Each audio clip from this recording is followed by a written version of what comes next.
Welcome to the season 8 premiere of your favorite pop culture podcast, Third Song In with Chris Derrickson and Tom Polachek. We're very excited to start the season off with an interview with Matthew Grimm, one of our favorite artists, dating all the way back to his time with the Hangdogs.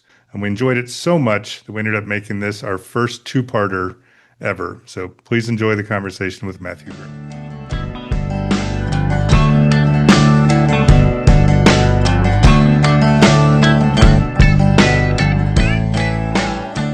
Thanks for joining us, Matthew. I was nervous about writing a bio for you, so I cheated and I stole your bio from Bandcamp, if you're okay with that. Matthew describes himself as a failed novelist who lives in Madison, Wisconsin. He spent much of his adulthood in New York, where he began playing music with the Hangdogs rock and roll band. He's made 12-ish albums with said dogs and as a solo artist. He considers Dogma a gateway to sociopathy and warned you motherfuckers decades ago that American conservatism was slouching towards full-on fascism. And here we are. Welcome, Matthew. We will do a quick run of some of the plugs that folks can check out if they want to learn more about you. Matthew has a lot of information on Bandcamp, matthewgrimm.bandcamp.com.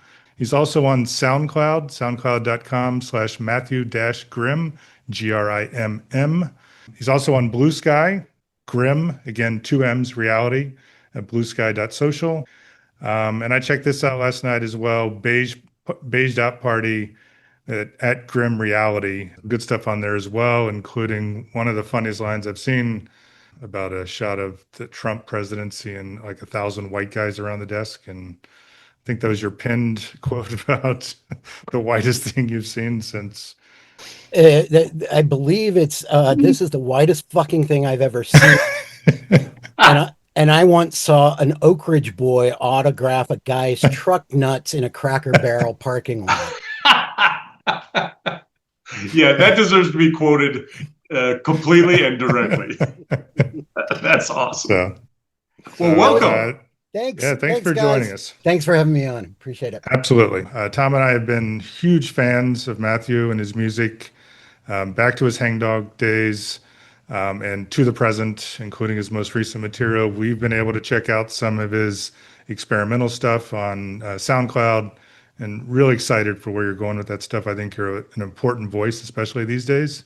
Can you give us a little bit of your background? What led you toward music? You know, we swapped notes and stuff, and and there was the thing about like, when did you want to be something about like rock star, right? And I definitely, there was a point at which I wanted to be. The kind of funny thing about that is a lot of kids grow up, you know, they're born to the guitar, they're you know, prodigies. They're like, man, I want to be a rock star, and they're in bands in high school and stuff like that. I never did any of that stuff. I sang in choir, you know. I was all-state chorus for a year in Iowa. I didn't play guitar. I played drums in the jazz band. But happening into playing with a band and thinking there might be some kind of, you know, future or even just a semi-profitable avocation hobby with it, didn't happen until I was like 27 years old. So, you know, this is the longer way of answering that, because I did music stuff and I loved old rock and roll, 50s, 60s rock and roll when I was a kid, but I was never, you know, the edge rock kid in high school, and never really even had the fantasy of doing that. The closest thing I had to sort of a performing outlet, like into my college years, was my mom had this baritone ukulele, and she had this little, you know, this big baritone ukulele that it's 4 strings. It's relatively simple to learn. And I learned 4 chords, 3 chords initially on that, and then maybe later 6 minor or something. and would plunk around on that. In college I would go into the stairwells, and you had those great acoustics, and you know uh, and sing along, maybe strike up a conversation with a girl or something like that, but wasn't something I was doing on campus in college. Eventually I got a crappy guitar from a friend of a friend that I took the high toned and the high E string and the low E string off it. So it was a normal guitar, but I was playing it as basically a tenor guitar. I was still just playing the four strings because that's what I knew how to do. Oh. I was not skilled at this at all.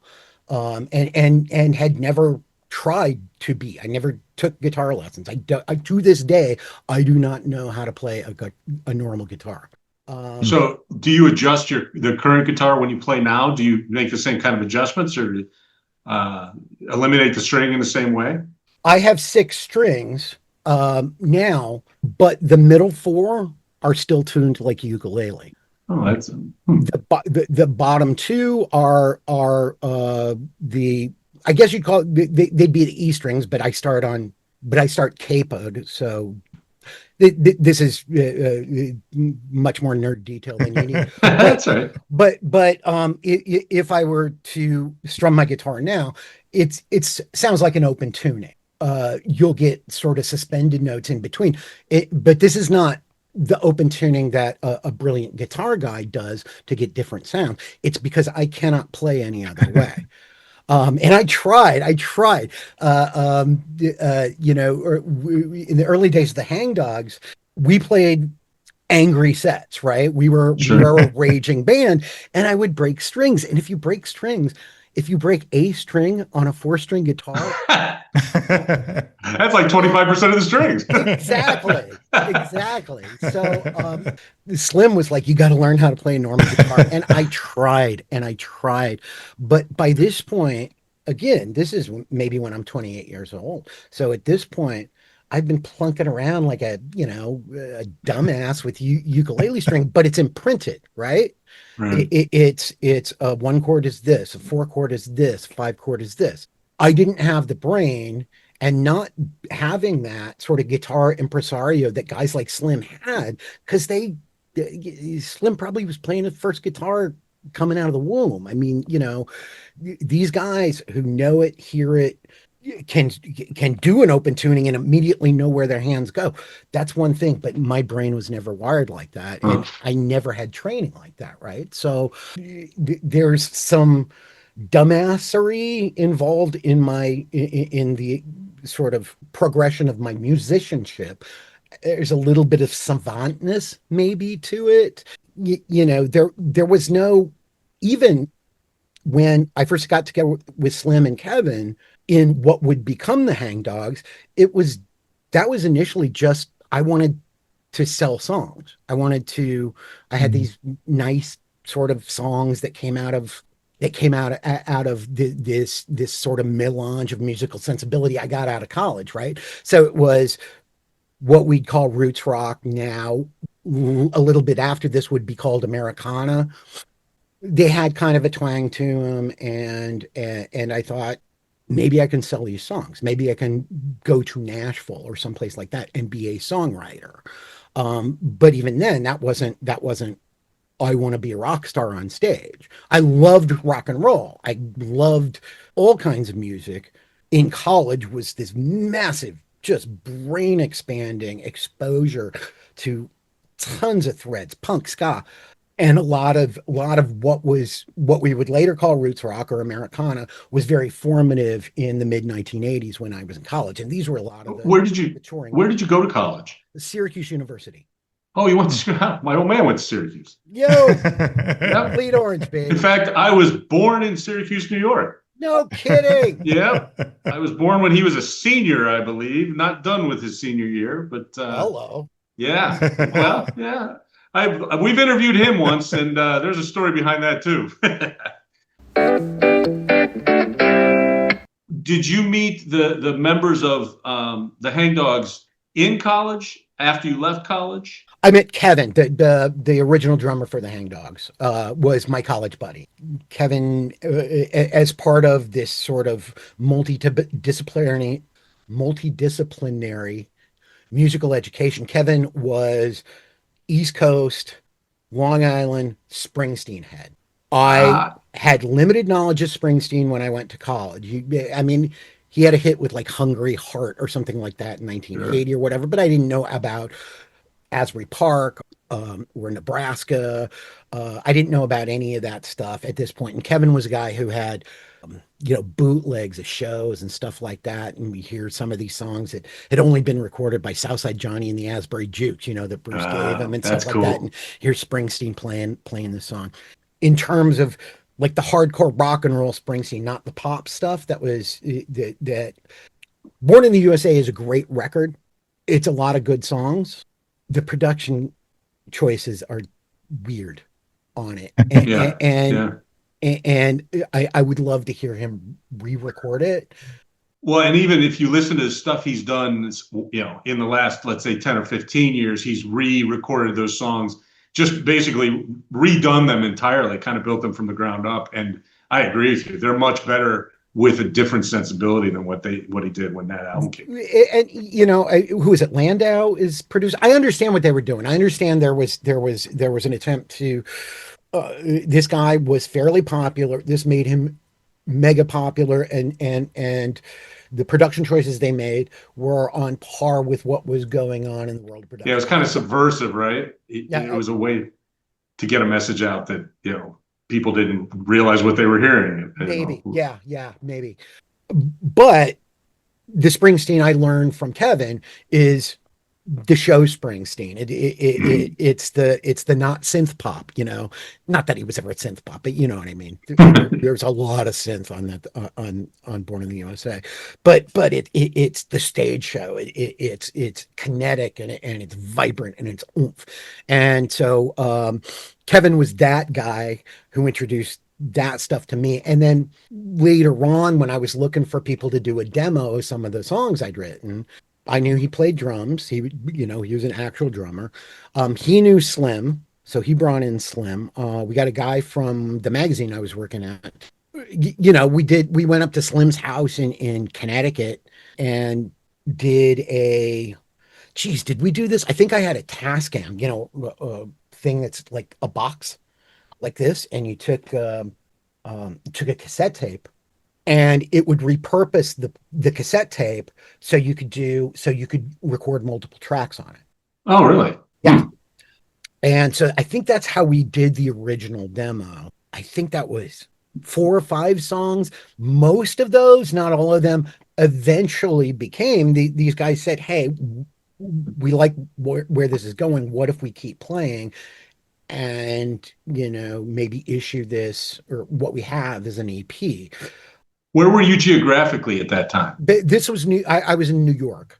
Okay, in the city. Yeah. I was grunt level reporter for a business magazine. Was with the Adweek group, and then that later became part of the Billboard group. Did you study journalism in college then? Yes. Was that your degree? Yes. My degree is in political science and journalism. I had hit a point where I was a reporter. I was making pretty good money as the journalism pay scale went at the time. It was a business trade publication, and I hit a wall doing that and had kind of a breakdown. I had an episode that I won't go too deep into. It wasn't a psychotic break or anything like that, but it was just, it was a friend of mine I found out was a gigantic racist asshole, and I couldn't process. Yeah, but he's a good guy. But which another friend of mine said, no, this makes someone not a good person. If I hadn't been before, and I hadn't been before, college not only musically, but opened my eyes to a lot of how programmed I had been, right, as a good soldier. And that was coming from the Midwest, right? Coming from Iowa? Come from a very small town, very, very template small town in eastern Iowa, and had been, had been fairly pious as a youth, and I aped my father's Republican identity somewhat, though. Yeah. It was not the hardcore shit. It wasn't the hardcore fascist shit it's become, obviously. But once some of the veneer of the fundamental rock-ribbed Republican shit starts stripping away by learning a Meeting lot. other people. Absolutely. And, and, Yeah. and immersing in culture and listening to voices you have never experienced before, never meeting people who you were told are other, you know, Right. in a Right. city, which in small town Iowa, they'll tell you Cedar Rapids is bad, Right. Right. right? Right. And it's wicked and it's scary because they have dangerous minorities and a mosque. Oh my God, a mosque. And this is the old story. It's not college professors indoctrinating young people with Right. dangerous ideas that makes you liberal when you go to college, or makes you liberal when you go to a city, or makes you progressive when you start to realize liberals are pretty right wing, right? It's Right. it's the living, it's the it's the exchange. Music was a huge part of that, but it wasn't just music. It's ideas and other people's lived experiences, and meeting Muslims and Jews who bring their own experience to how they perceive the world, and that synapses start to stretch out, and neurons, start touching each other, and you start getting a bigger picture of how the world works. That's a good thing generally for everyone to have happen. And And I mean, not to interrupt you, Matthew, but it's funny because you and I have the arc you just described is me. Like, I was a Republican coming from southwestern Ohio, Cincinnati, which is a pretty conservative town. The same thing, and I'm only halfway joking. I can avow that it's not the professors that did it because I never went to class and I still became more That's right. You barely met the professors. so, and I went down a similar path as you, the whole idea of the other. And, it's like with my father, and, he was very proud that we had the first African American kid on our Little League football team. He'd get out of the car, close the door, and my dad would say that damn N word. But in the to the public, he was super liberal, and he's breaking barriers. Behind the scenes, I saw how he really was. But we had actually had a couple arcs that we wanted to talk with you about, and I'm not trying to skip over the Hangdogs at all because I nope. think they tie together. You talked about wanting to sell music in Nashville, which is probably going to be more Traditional. less, yeah, more traditional. And Hangdogs, especially the first album, had quite a few really good ones in that regard, all the way up until Dumpster Fire Days, which is your most recent LP, and almost every song on there is really one great, two political in nature. And we can talk about that a little bit in detail. So, can you help us or help our audience better understand that sort of arc where you went from the early days of the Hangdogs up until today? Boy, that is a gigantic question. And Tom says that I always ask gigantic questions, and I swore I wouldn't do it. But you know what? Fuck it, there it is. So, so if we take it from sort of where we left off from the Yep. from the foundation of the Hangdogs and that early EP, right? I kind of was doing template stuff, right? With those early songs. And which is not to say there's not some distinction I brought to them from my eyes, from my lens. Monopoly on the Blues is a very small town Iowa song, right? Which could also be a very small town Ohio song, and I found out was very small town Texas song because they fucking loved it down there. Um, but but I was doing kind of paint by numbers initially because that's what you sell, right? I mean, I didn't know what you sell. I mean, I didn't know I was a complete novice to any of this stuff. I like doing this. It's a thing I can do. I'm very unhappy with the world. Is this a trade I can ply? Right. And so initially, there's love songs, right? Because most songs in the world are love songs, right? They're about a broken heart or whatever, and or being happy because your heart isn't broken, or you met somebody and you kissed them, or love songs are boring as fuck. But there are some very good ones, and that's kind of, if you're doing template, that's where you go. And I didn't know a ton about this shit. Remember, I don't even know. I can't play a 7 chord at this point. I don't know what it is. So I'm writing 145 stuff. I'm writing 145 is the elemental combination of country music, of blues music, of rock and roll music. All you need is a 1, a 4, and a 5, and you can write a song. You guys know what that is, right? Am I talking Yes. weird? Yes. Okay. Okay.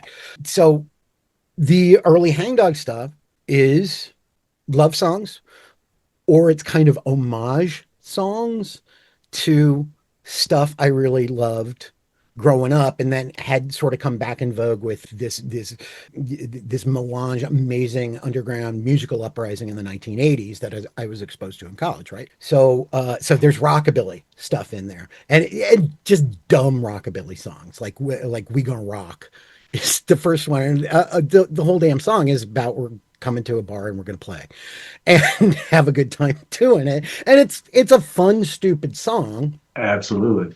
but is it our voice? No, it's a Eddie Cochran song. I just happen to write it. You move on to East of Yesterday, and we start defining the sound a little bit better. We've got a little bit more money. We've got a producer who've got more time to make a record. Again, I don't know anything that's going on. I'm playing where I'm told. We're playing songs I've written, but they're being instrumented by the band. I'm going to do this part. You're going to do that part. I'm not coordinating any of this stuff. And the producer is writing herd on it because the producer has done this stuff before. Is our buddy Bruce Henderson, and he knows what he's doing. So we define sound a little bit more, but there's still love songs. That's East of Yesterday is all over the map in terms of genre. There's a bluesy song in there, and I don't know why. I love blues stuff when I was a kid. I that doesn't mean I should be trying to do blues songs, right? And it doesn't mean that the Hangdogs should have a blues song on a record, but we hadn't defined what our attack was. We hadn't defined an ethos, I guess, a sonic ethos. So EC Yesterday, there's love songs, there's we're a band playing rock and roll songs, there's I'm blanking on what other songs are on there, but it's really all over the map in terms of what genre is this, even if it is crossing over between genres, right? um Beware a Dog. I'll go back to East Yesterday on this one point. So we do one song on East Yesterday that channeled some of the frustration I had in living in New York. My aforementioned sort of not psychotic break, but sort of crisis, early midlife crisis, we'll call it that. And that was something left to save. And it's a class. It's a very Marxist song. It's a class conscious song. It's sort of juxtaposing the people who live in the towers with everybody struggling below. It was sort of maybe influenced by Dave Alvin's Rich Man's Town. Dave Alvin was a big influence on me at this point, so it's entirely possible. But this is abruptly in this album full of subject matter that's kind of all the fuck over the place. This is a song that I've channeled not only my own experience, but a very peculiar, a very particular political frame on, right? Did you know that when you wrote it, I or don't did know. you have to play it in front of people before you realized? I don't know. Huh. I knew it was politically tinged. I knew Sure. that I was making a compared to later stuff, a very subtle political statement with it. But to me, it felt just more like a good song. And in a time when I wasn't necessarily writing very good songs, right? In hindsight, I liked them all at the time, but that seemed, again, this may be with hindsight, that seemed to be a building block for where we were going as a band and where I was going as a songwriter. Whether I registered that at that moment, I don't know. But if you move on to Beware a Dog, there are still fun, stupid songs on that. But we as a band, me as a songwriter, are starting to define a sound and a perspective, right? I think. And do you feel the other band members were with you? Were you guys all pulling in the same direction? Yeah. Yeah. Yeah. Yeah, JC, yeah, our original bass player, his politics were not necessarily those of Slim, Kevin, and mine. He's a little bit more right wing than us, but not in a I'm going to fight over a good song way, right? And at this point, I think this is around 2000. We start some of the original guys start dropping away from touring, so we end up having replacement hangdogs for the road. So it's on its way to becoming sort of not just four guys, but this little creative commons. But that's a song. Beware a Dog has Anacostia on it, right? I believe. Yeah. And Anacostia felt like this is the voice of the band. Right, to me, it was a song absolutely borrowed from Steve Earle, but the whole record felt like we had found a sonic attack, a sound, and we had fun, funny, stupid shit combined with songs that are also gutty and are about this is who we are, right? So the combination seemed like a band. For whatever it's worth, and this is my little ass-kissing part of the show, that is the album, that's the Hangdogs album that I come back to more than anything else. I love that album. I love every song on that album. I probably listen to at least 2 or 3 songs every month still after all these years. And that's not to take anything away from it, anything else you've done before or since. But boy, do I love that record. I could listen to that. And for those reasons, because it was fun. There's more to it. And like you said, it felt like a band that was really together. It's just musically, it's so much fun to listen to. I think that's why. I think the stuff I just said, I think that's why. I think it really is. I get it now. There were years, and a lot. I can brush a lot of stuff off my back now. I'm a smarter and much more humble person than I was for a lot of the period when the Hangdogs were together. Because, man, when we had good shows, when we had good crowds, I felt my oats and there, but this is a long way around to what I was going to say. People would say when we'd like go to Texas and it's like, oh man, that East of Yesterday is just the best record. And I'm like, that record sucks. What the fuck are you talking about? It's like we only became a band with Beware of Dog, and which is a stupid thing. Everybody should enjoy whatever album they want. I begrudge nobody saying that, but I'm just saying, like, when I was like, when I did take shit personally, it's like, how dare you not say Beware of the Dog was the record? Because I just got in there. Oh. That was years ago. No, but Beware a Dog is that to you because I think it was that for us. I think it was real. It was an inflection point. It was a cohesion point. It felt very much like what alt country was about for me, and I think probably for Chris too at that time. That's when we kind of discovered the Uncle Tupelos and the Steve Earle, who's kind of strides different genres, but to me, that really felt like what I loved about alt country at that time. And I don't know, and sometimes when you put a label on it, I don't want to offend you if that's not what you called it or felt like it was, but it just seemed like that's what I was hearing.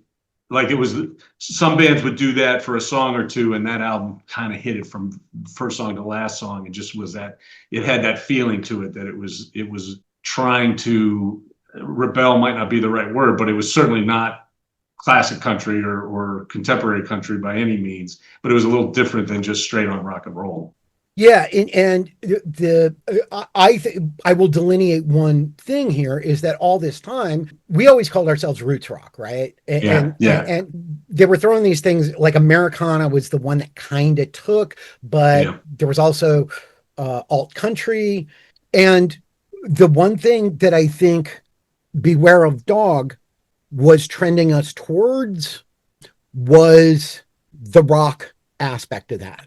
Like for me, I never liked alt country. I never liked the term, right? Fair enough, yeah. Even though if the term didn't exist, we probably wouldn't have gotten as many hits or sold as many records. And again, I don't worry about that, give a shit about that anymore. But that was a thing that I was like, I don't want to be country. Right. Like we're a rock band.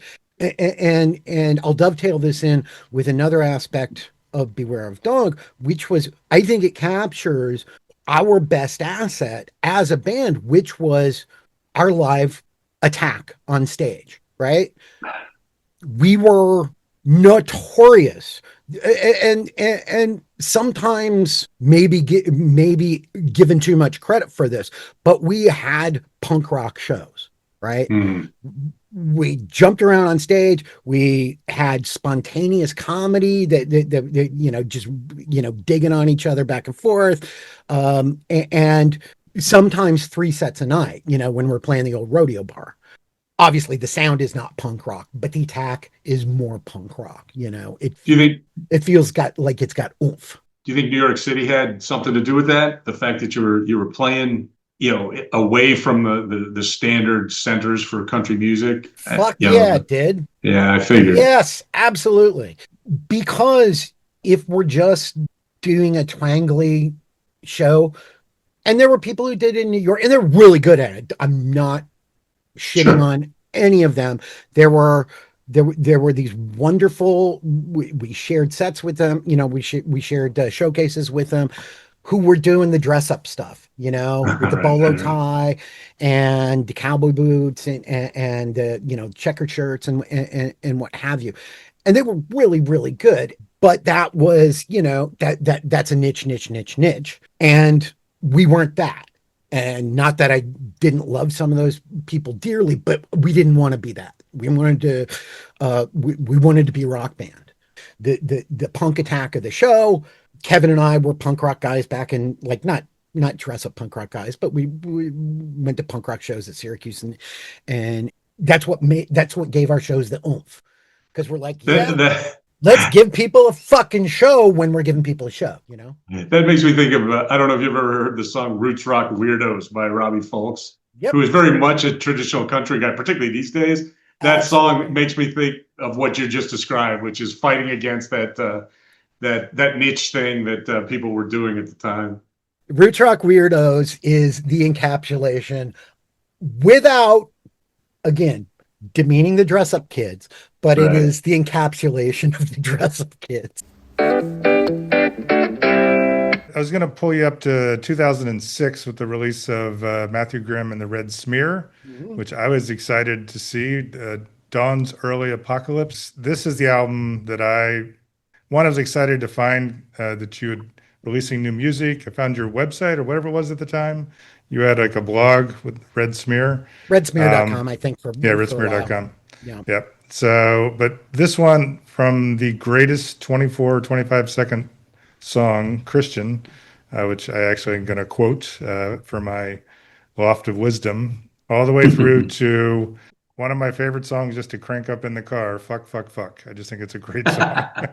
I assume that was a band. Was that your first foray into doing your own thing, your DIY type of music? Yeah, there's a little bit of crossover because I want to give the Dogs the credit due. There's a song on that called Honey a Path, which was another in my sort of oeuvre of history songs. You know, it was a story about the great textile strike and how it affected a small town in South Carolina. That we had originally done that with the Hangdogs. Okay. We just never got around to recording it. So that was that there. So there was some carryover of some of one or two, maybe three songs that had originally been hatched in the New York days. But the Red Smear stuff is under the rubric of the Red Smear, just because I didn't want to go out as a solo, and it was almost an optical choice. I thought it would be weird at this point, even though I put my name on the band. It was like I don't want to be a singer songwriter, right? Whatever that means, that was in my head. Like I didn't want to be in that genre of guys because I wanted something in the shingle I was operating under to say this is a rock band. It's a dumb quibble now, but that was my thinking back then. And yeah, so I moved back to Iowa. My parents get sick, and it's a really kind of sudden thing. I'm a freelance writer at this point, and so I have, unlike my sisters who are rooted where they are, I kind of have the freedom to go back to Iowa, plant myself in Iowa City, be striking distance from my folks when they need me, and I'm in a college town, so chances are there's some people to play with here.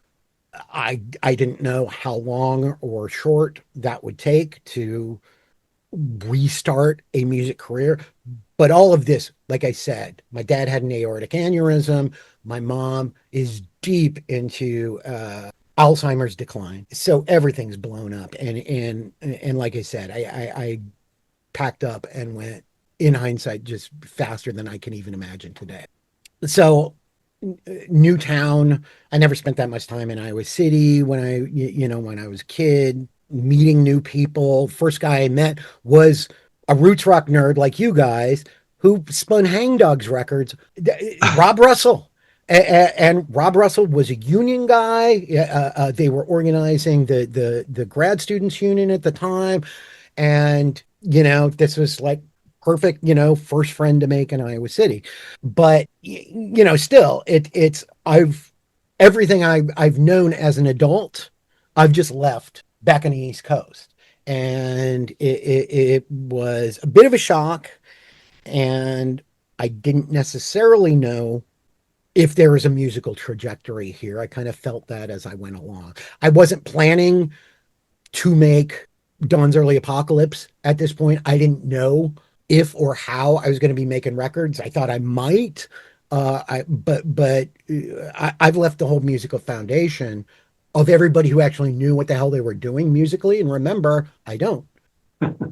Back in New York. So it was a bit of an artistic reset in one regard. I don't want to derail you too much, but I'm really curious to know what the other hangdogs thought about all of that. In other words, you left.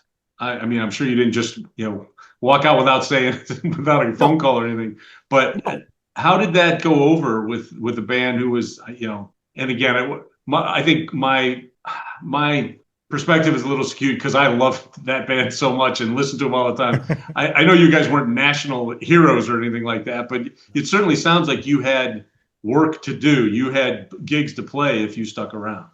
Okay, so this is a bit of a complicated answer. By Wallace 48, which was our last record, I was the last original Hangdog touring. Oh, okay. So the other guy, the original guys would still play shows in New York. But, I had quit my job and gone freelance specifically to tour, right? Right. And then it became kind of tough to do that.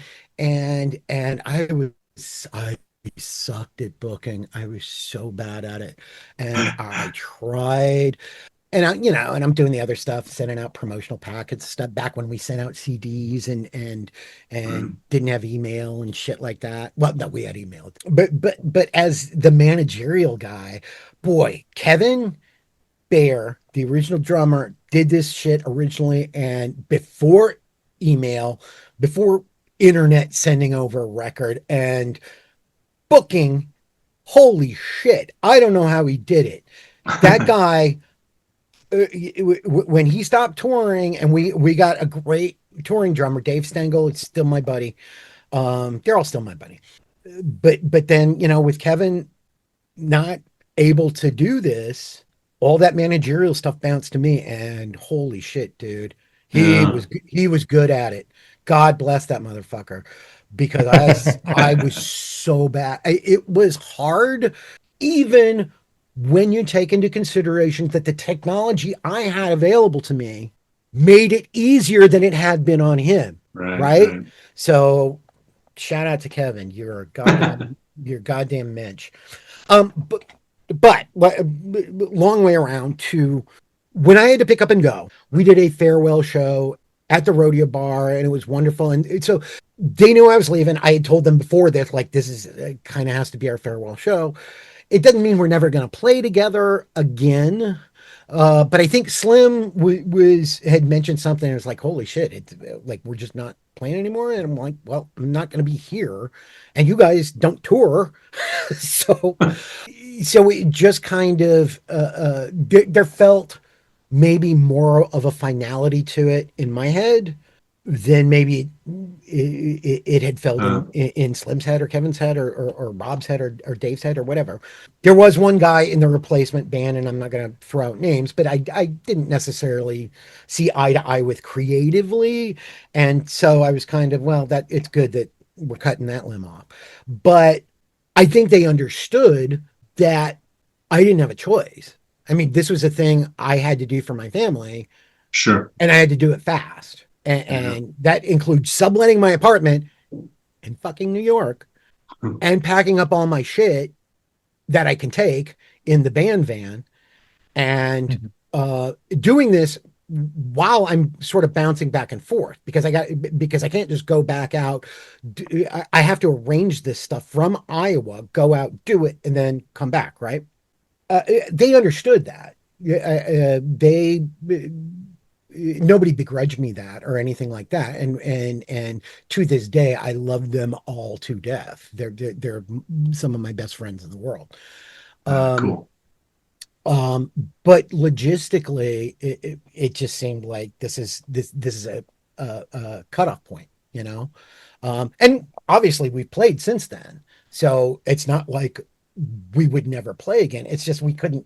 I'm not going to fly back to do a rodeo bar show Right, once a right. month or once every two Yeah. months or whatever, because I'm a freelance writer and I'm dealing with I don't have that kind of money. And we made pretty good bank playing rodeo bar shows, but not the kind that flies you from Iowa Back out and there. forth, Yeah. right? Yeah. They don't they're not gonna fly you in for the games, right? Right, right. There was a guy who had been a industry guy with major labels. His name's Peter Lubin, great dude. He had loved the Hangdogs. He would come see our shows. We kind of angled at him. Anything you can do for us? At that point, he was independent. I don't. Maybe he was just repping people or whatever. But we never ended up having an official relationship with him. For some reason, he reached out to me, maybe via email or something like that, because it wasn't obviously I had new phone numbers and stuff in Iowa. And he said, "What are you doing?" And I'm like, "Well, I'm writing some new stuff here. It's a little bit different from the Hangdog stuff. Some of it's a little similar, because it's same guys writing it, right?" And I said, "But basically, I'm figuring out how to do solo stuff. I've got a couple guys here in town I play with." And he said, "Well, sometimes, this moment of uncertainty is opportunity, and maybe I could help you out with this." So from his actual label days, he knows Pete Anderson, a prolific producer, Dwight Yoakam's guitar player.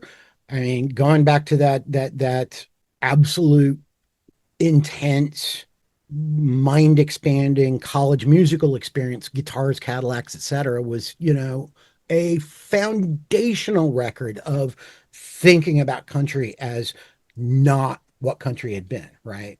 And probably had some influence on eventually shaping a bit of the twanglier stuff of the Hangdogs.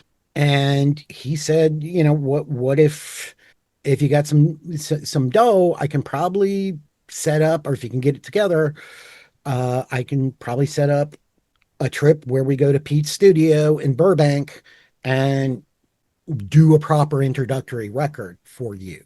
And it sounded great to me.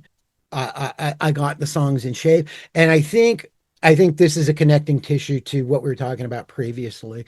Now, sort of imagining these new songs coming from sort of finding the Hangdog sound with Beware of Dog and cementing the Hangdogs politics with Wallace 48, right? Hmm. And there was a direction Wallace was 48, I think, was going that was even more rock, that was even more leaning into punk rock, leaning into my punk rock predisposition, if not actual sonic attack of punk rock, right?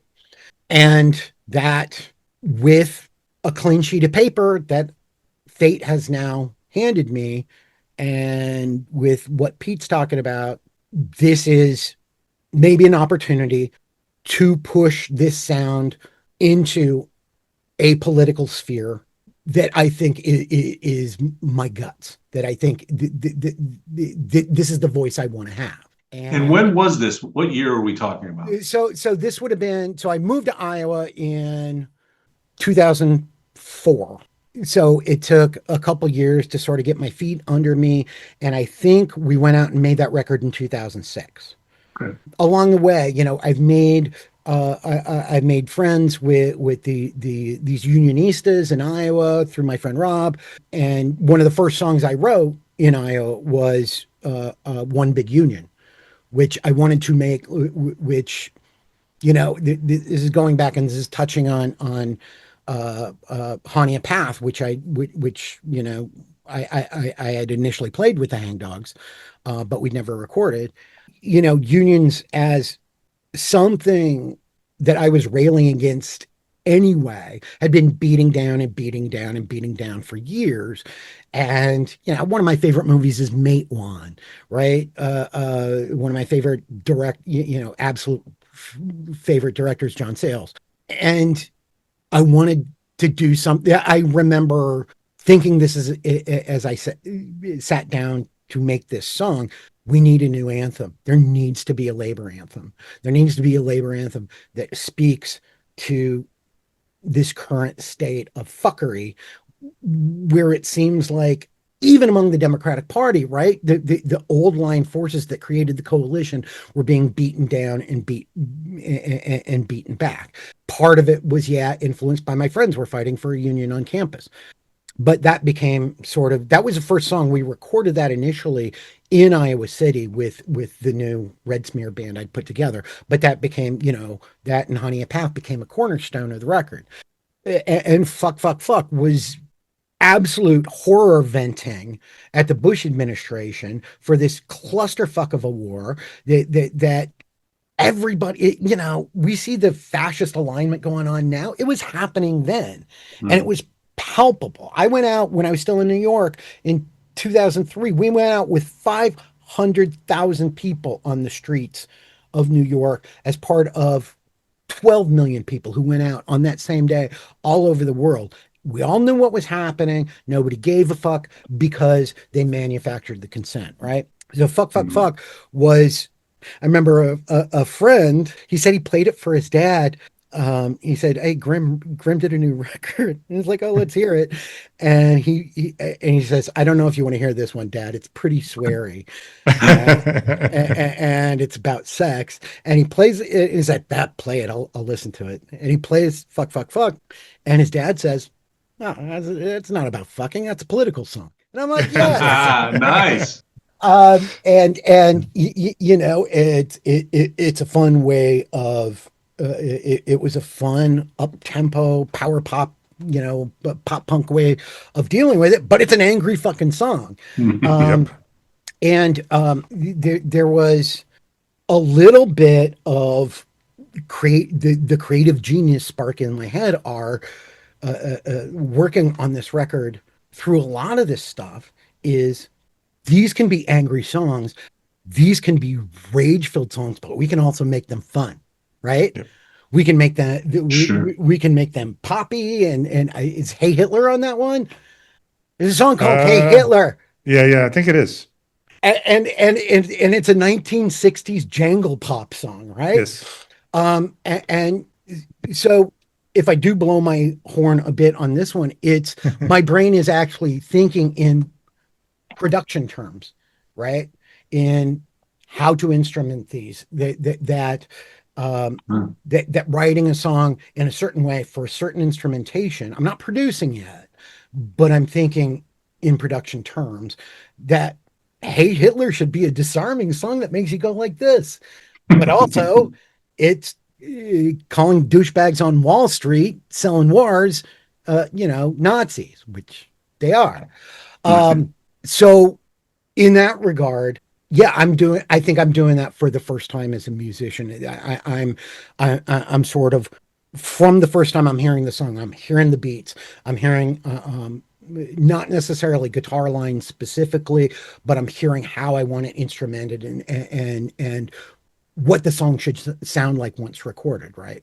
But I got fucking Pete Anderson, which is astounding, and writing her on the whole project, which was amazing. Cost me way too much money, and kind of broke me and convinced me not to do records in an old fashioned way anymore. But it was a learning experience, and I learned a shit ton of stuff, and I worked with some really good musicians.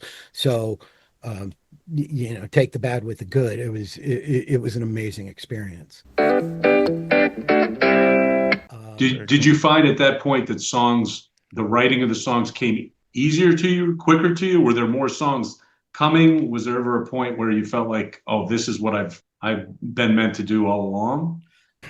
Yes. I don't know about quicker, Yeah. but there's the old Greek myth thing of at some point Zeus or Kronos or somebody, they're birthing their children fully formed out of their side or something like that. Right. It's weird. And this is a weird analogy, I guess, but it felt like the songs were coming out as complete things, Ah, as not just skeletons. And then I'll take the skeleton to my buds, and we sort of shape it over time into what it becomes. I'm hearing the song as I'm recording it, or song as I'm writing it, not necessarily exactly as it's going to be realized, but with an idea of how it's going to be realized once recorded, and that is new, definitely at this point. so was the experience in not making records, the old-fashioned way because of the expense and I'm sure the time as well? Did that lead then to deciding to be more of a solo performer? Um, no, that was a progression of steps. I mean, I made the next record with my friend Jason Lewis, who's an amazing songwriter in his own right. In his home, in his basement studio in Iowa City, right? So the next record is Ghost of Rock and Roll. It was his first time with the technology and sort of lining up this cool space in his basement and baffling it, and so it was an experiment for him, Hmm. but it took a lot of pressure off. It took the normal like time pressure off. Like I paid him money for it, but it wasn't we're on a clock constantly, right? Right. Like I was in Burbank and we had 2 weeks to get all this shit done. Yeah, I imagine it's a lot of pressure in that situation where you've got limited studio time and musician time as far as that goes. That kind of Yeah. Yeah, and I was hired guns, right, right. freelancers who were, like I said, amazing musicians, but I'm hiring them for the day.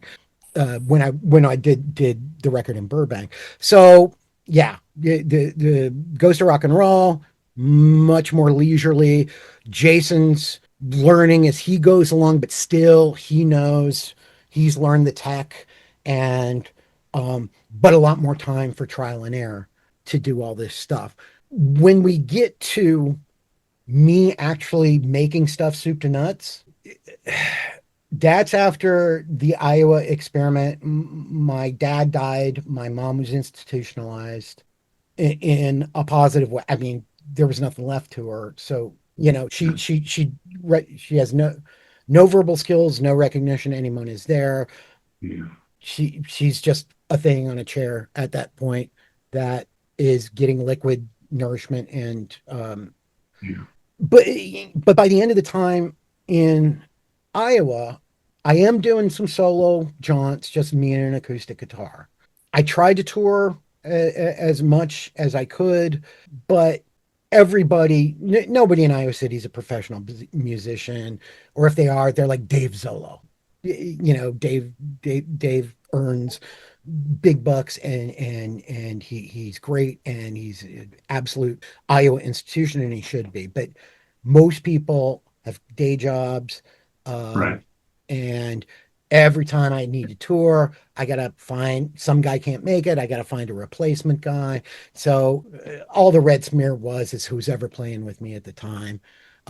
Eventually, so it became kind of like the tail end of the Hangdogs in that regard. But that's not the worst part. The worst part is even in Iowa City, I've been here for 6 years, six going on 7 years, and I can't fill a room in Iowa City. Wow. I look for opening shots. I know some booking guys. My buddy Trevor, God rest his soul, finds me, puts me on opening for Dave Alvin. It's a great night. It's a perfect fit.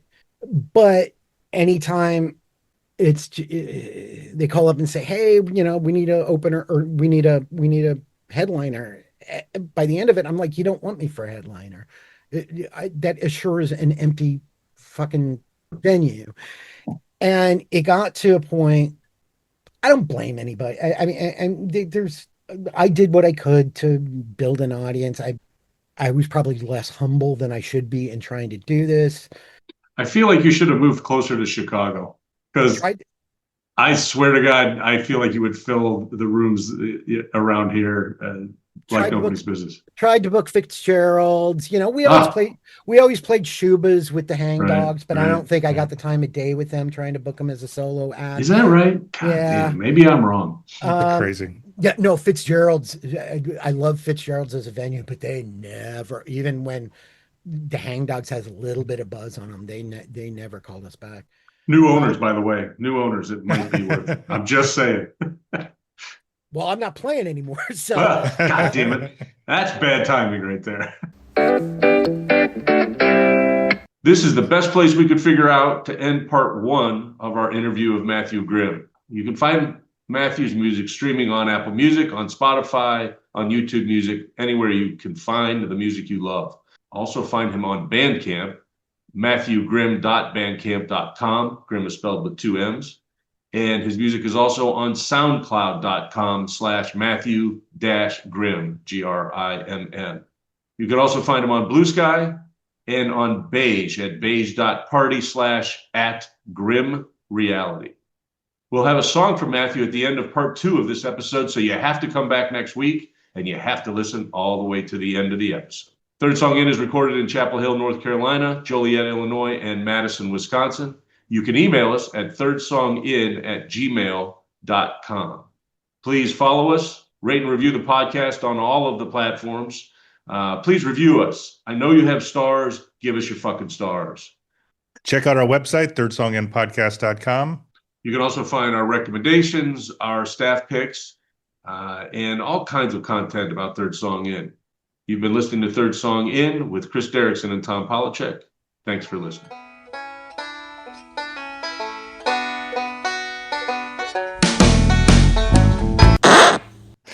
I think we've made a solemn vow. We're getting to 100 whether you fuckers are listening to us or not.